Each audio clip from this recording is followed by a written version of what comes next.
All right. So this morning's story, let everyone get settled here. All right. So this is a time of big celebrations, right? So spring has returned, just as it does every year. Our Christian neighbors in faith are celebrating the day that Jesus was resurrected. And our Jewish neighbors in faith celebrate freedom from slavery. And our pagan neighbors in faith recently celebrated Ostara and a full moon just last night. So this is a time of rebirth and renewal. It's a time for second chances and for starting fresh. And I think that that's something that all people deserve. And now the lily, as you see I've got here, that's often a symbol for Easter. This is because the lily and other flowers like it live sleeping, dormant, deep, dark in the earth all winter long. And you might not even know they're there. You can walk right over them. You never know they're there. But as soon as the snow begins to melt and it starts to warm up, the lilies start peeking through the earth. And before you know it, there's beautiful blossoms everywhere.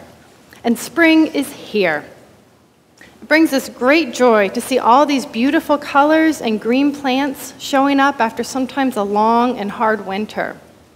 So I've got a quick little story about the power of renewal. So once upon a time, there was an old man who lived alone with his grandson in a dirty, rundown shack. They mostly kept to themselves and didn't really know anyone in their community. But one day, the child picked a beautiful lily, and the boy, he took it home and he set it up on the windowsill. And his grandfather saw it, and he put it in a jar of water. And then his grandson noticed how dirty the window was in contrast to the lily, so he cleaned the window. And then the grandfather replaced the jar with a vase, and he swept the floor.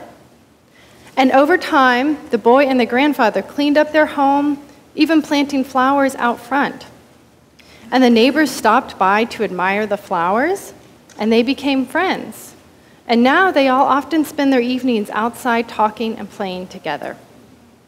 And now eventually the original lily dies, but by this time the house is clean and fixed up, and the boy and the grandfather are happier than they've ever been.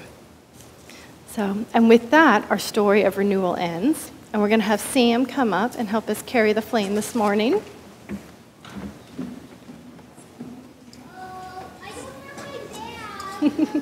So from generation to generation, we light this flame of religious freedom. And now we'll follow Sam out to our religious exploration classes.